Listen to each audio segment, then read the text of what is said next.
Welcome back to UML Operator. In this channel, we talk about unified modeling language and computer-aided software engineering. And we're going to break off from our normal conversations and have some fun. So I've done a couple of sessions with people on how to use Sparx to generate intelligence, documentation, PowerPoint presentations, or any type of presentation.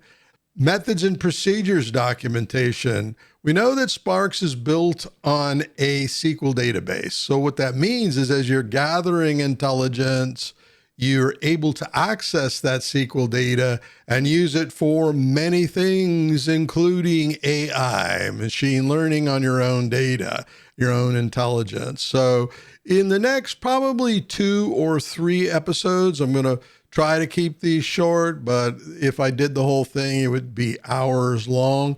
We're going to build a content delivery platform, right? And we're going to take what we've learned in this channel and apply it to project managing your research and development, your collection of intelligence, your building of intelligence, documentations, procedures, and all of those things.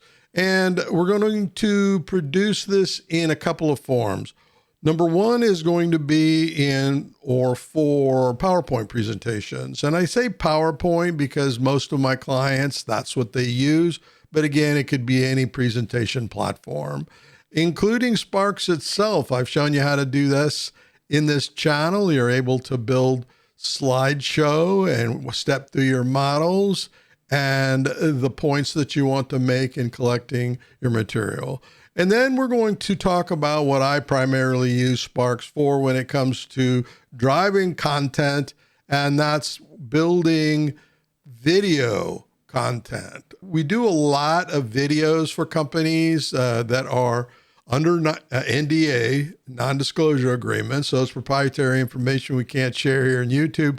But you've watched all of the videos I've created, and pretty much I use Sparx for driving that content delivery. So what I'm going to do in this episode to kick things off is I'm going to summarize, step through just the basics. This is not my primary content delivery platform. I have this in separate applications, separate SQL instances that are used for collaboration and driving proprietary information, as well as one that's strictly for the videos that I create for YouTube, potentially other video platforms. So with that said, let's get started.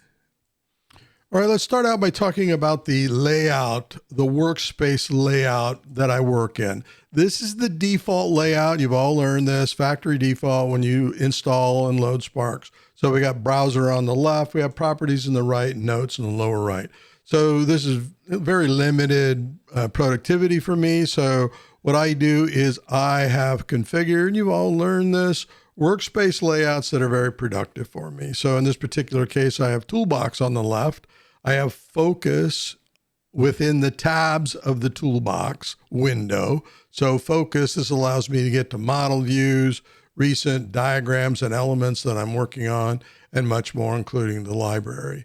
All right, so then from here, I have discuss and review. So as we are working on particular elements, talk about this more in a moment, I have discuss and review over here, and I have a particular workspace layout that I use for that. So let's finish talking about this layout. Again, toolbox is over here on the left with focus, discuss, and review. Over on the right, I have the browser. I have the timelines, which was introduced in Sparx version 17. This is when we're working through, we can see what's changing throughout sessions, even save those. I've done videos on timelines. We have inspector, of course, pan and zoom for being able to move around the diagrams. And then we have the library over here, which is more in depth. We're connected to another repository. You've all learned this. We could be connected to the current repository. We do not have any library items in here right now.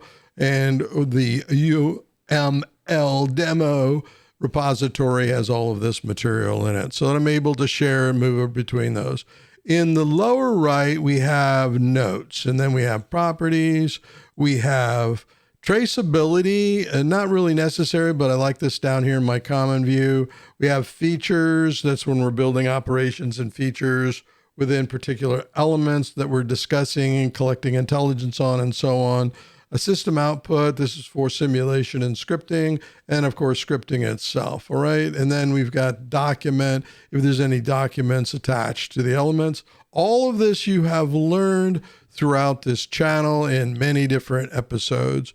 When I start actually working, I have a common collaboration view. And in this particular one, again, we have toolbox, focus, and discuss and review, but it lands on journal, discuss, and review when we're working through particular elements. Again, you have learned about collaboration, discuss, and review. Over on the right, I have chat. So if I'm working in a SQL instance and I have other team members, I can collaborate in real time with them. And then I have browser, and then pretty much timelines, pan and zoom, and libraries here. So in the upper right. In the lower right, I have notes. It lands on properties. I like to have properties up when I'm working on elements. We have traceability, especially when we're dealing with workflows, and how slides or documentation or presentation slideshows or storyboards start to come together. We have features and operations if necessary, and then the common items that we have for output and scripting. So this is the workspace that I work in when I am building and working with research and development, content creation, methods and procedure management, and of course, video content creation and delivery. All right, let's talk about the browser next. Let me go back to my full common layout. This is the one I work in the most, where we have browser in the upper right. Now, the way that the folder structure is I've got content creation, and in my repository, this is dozens, if not more, namespaces or packages. But for the demonstration, we're going to be talking about content creation, requirements that are necessary for it. We're going to build out and discuss that. Content delivery main menu. This is the main menu that loads by default. You've learned how to do that. So each time this project is loaded, it takes us right to things we can get to quickly. And most importantly to me is the Kanban for managing content delivery. And then getting into the demonstration, we've got navigation cell for getting to the presentation building, which a lot of my clients, this is what they use it for, is building out presentations where they're using PowerPoint or something else, or even the web to present the material that they have. And the really cool thing about this is when we get into that session is we're using UI elements. It allows people to put intelligence under UI elements as much as you want, very short for this demonstration, and then manage each one of these deliverables in reporting form, business intelligence, analytics, and so much more that you've learned in the channel. So very powerful when it comes to managing your patterns, which you've learned. We build a pattern. This is what a title slide looks like, and they can use this as a pattern or copy and paste that as they're building out their slide deck. And then when we get into the other part, which is video production, a lot of companies create training videos and things like that. They'll create a repository for managing that content. And if you saw mine, it's thousands. It's just so many. It's very difficult to manage progress between those, dancing between different companies, proprietary information, what you can share, what's not, so you can lock things, so much more. So this allows us to build out, this happens to be the YouTube template that we follow and use when we're on YouTube. We've got a Rumble template, and we have a Kaltura template, which a lot of enterprises use Kaltura, and there's many other video production platforms out there. An activity element that we use with the linked document you've learned about, so that we're able to access the linked document, put research information, ideas for future topics, and so much more. I mean, we're going to be diving down deeper into this content as we're going into, but the way that this is laid out is a root folder that has all of what we just talked about. Most importantly, again, I'm going to say the Kanban and packages and focus and different management capabilities within the content. And then we have demonstration. Now, in a normal company or even my shop, This is called presentation, or what it is. It could be video production, where we actually put the finished product in this root folder, and then we manage that from there. So we have content presentations and we have video production. So we might have two types of namespaces or folders that are within this root node here, containing details about other things that we're delivering throughout our content creation, our intelligence gathering, research and development, and everything that we're working for. All right, we're going to wrap up now. I could talk for hours on this, and probably will, but it'll be in other episodes as we're going forward. So I look forward to getting into those exercises with you. We're going to go a little bit slower. We're going to start with PowerPoint presentations, or presentations. I probably should stop saying PowerPoint. Probably 60% of my clients use PowerPoint. They use Microsoft Office products, and then the remainder of them are either in Linux or they're using other presentation platforms and software for their sales presentations, their training material, and stuff like that. So we're going to jump into this. I'm going to go a little slower, and we're going to talk about, well, how do we build out this repository to support our presentation content creation in Sparx, and utilizing the SQL database to do other things, especially reporting. When you're doing methods and procedures, as an example, you're creating actual legal documentation that's going to be stored in your document repository, and it's going to be mined by your AI and machine learning capabilities to actually drive your AI bots that are supporting your agents and your other resources. I want to say they may be in training, they have a question they're asking. You're going to have the intelligence relevant to that created by the direction and documentation that you're doing. So we're going to step through this. We're going to have some fun and talk about patterns again. I love talking about patterns.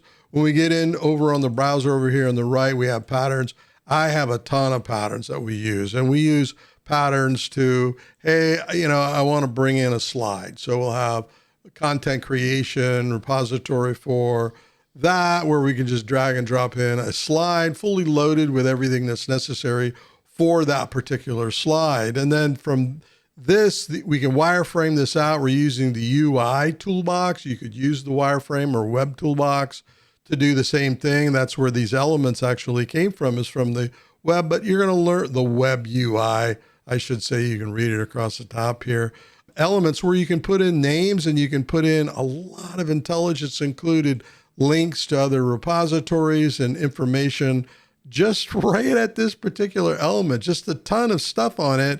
And on top of that, when you're working with your team, you can actually go in and say, well, what are we talking about here? We could get into this, and we could journal, we could discuss, and we could do reviews. What do you think of this slide?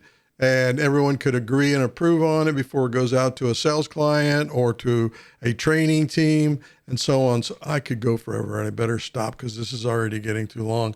So anyways, I look forward to jumping into that. And then the episode after that, I'm going to show you actually how I create YouTube content. The same practices and workflows apply to creating videos I do for companies.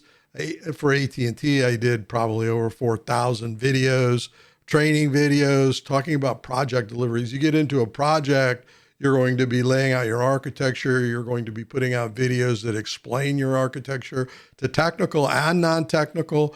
This is so powerful and so much needed. Most of my clients at the larger company size that are building methods and procedures, especially around privacy rules and regulations or other legal regulations they have to follow, very critical. And they have found that Sparx makes it very easy to actually model, drive their methods and their procedures, their processes and workflows, and everything that we do. So I look forward to getting into all of that with you. I'm so excited about this subject. Kind of breaks away from the normal stuff that I do on a daily basis, and talk about how to deliver what we want to deliver. So until that next episode, you know what, huh? Happy modeling.